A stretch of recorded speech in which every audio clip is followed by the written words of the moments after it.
Chapter 28.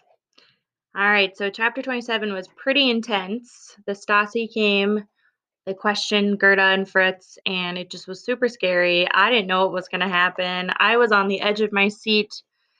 It was very intense. So I'm interested to see how the story unfolds and if they're ever going to get on the other side of the wall.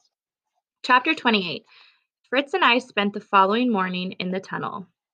He had hit more rock, but he didn't want to move sideways again. I worry that we're tunneling at an angle, he said. If we don't stay straight, we'll cost ourselves weeks of extra work.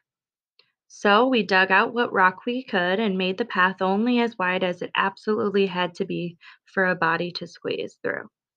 I thought about Mama here, whether she would feel comfortable in such a closed off area. Fritz and I were used to it, but when we brought her down here, she might not like the feeling of being in a dark and narrow tunnel so far below ground. After several hours of work, we got past the rock, and Fritz helped me haul what we had removed up to the surface. I was reluctant to use the wheelbarrow again. It had been such a close call with Officer Mueller yesterday, but I wouldn't be able to get the rocks outside otherwise. I was on my way to the pond with a load of middle-sized rocks and some dirt, all covered over with one of Mama's sheets, when I stopped.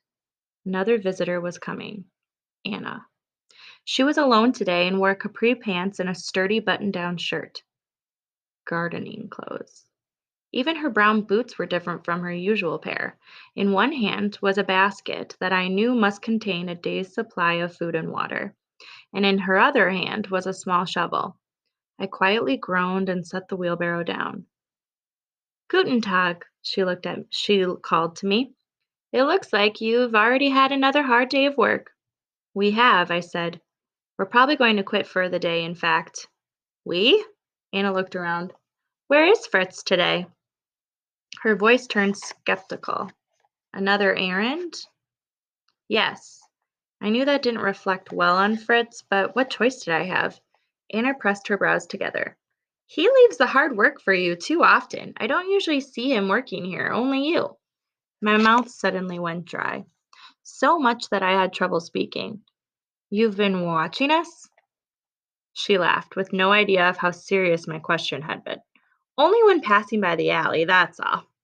Anyway, I told you I would come to help, and my mother said I could stay as long as I wanted. I'm looking forward to it. Her eyes darted to the clothesline. You started doing your laundry here, too? That's odd. We have running water and room to hang the clothes when they're cleaned. It's better than our washer back home. Anna walked with me over to the sheets to inspect them better. Are you sure about that? I don't mean to be rude, Gerda. I know you're doing your best with your mother gone, but these aren't that clean. I am doing my best, I said defensively. She wasn't being unkind. It's just that she had no idea of how tired I was, how hungry I was, and how frightened I was every minute of the day that we would be discovered. If I were any more tired or hungry or afraid, I would spend every waking minute crying and every moment of sleep racked by nightmares. But as it was, my senses were constantly on alert while we were here, and I fell into such a deep sleep that night that I couldn't remember if I still dreamed anymore. I'm sorry, Anna said. I didn't mean to hurt your feelings. I came to help, really, and I can pull weeds or water the plants or help you with the wash, whatever you want. I brought food we can share, even though for Fritz, if he returns. And I thought we could talk and catch up. I tried not to look as sad as I felt while I stared at her. Of course, I wanted our friendship back. I missed her as much as I missed my parents and Dominic. In some ways, maybe more, because up until a couple of months ago, she had known me better than almost anyone in the world. And it would have been wonderful to have her company here through the long afternoons, except for the times I was down in the tunnel with Fritz, or he was up here with me. This was lonely work. But it was impossible to allow Anna to stay. Fritz couldn't leave the building while she was here, and I wouldn't be able to empty the dirt or even touch the wheelbarrow right behind me. The first thing she tried to do if I accepted her help would be to peel off the sheet from the wheelbarrow to wash it, and then she'd see what a fraud the entire clothesline really was. I appreciate your offer, but Fritz and I want to do this by ourselves. I had to be firm, but try to be polite as well. More than ever before, I still wanted her as a friend. Oh, I did hurt your feelings, Anna frowned. I truly am sorry. The laundry's fine, Gerda. It's hard to do so much on your own. I'm not on my own, I said. I have my brother with me, and my mother will be home soon. Thank you for asking, but we don't need help. I swallowed hard and added it. We don't want it. I'm trying to get our friendship back. Anna's face flushed, as if she were holding back tears. I'm trying, Gerda. But my face had turned to stone just as hers used to.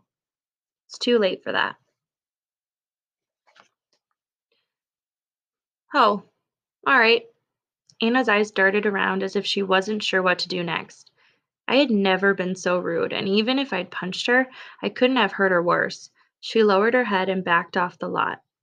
Well, goodbye then. I stood in place until she disappeared down the alley. Only when I was sure I was alone did I wheel the dirt and sheet to the pond and start the wash again.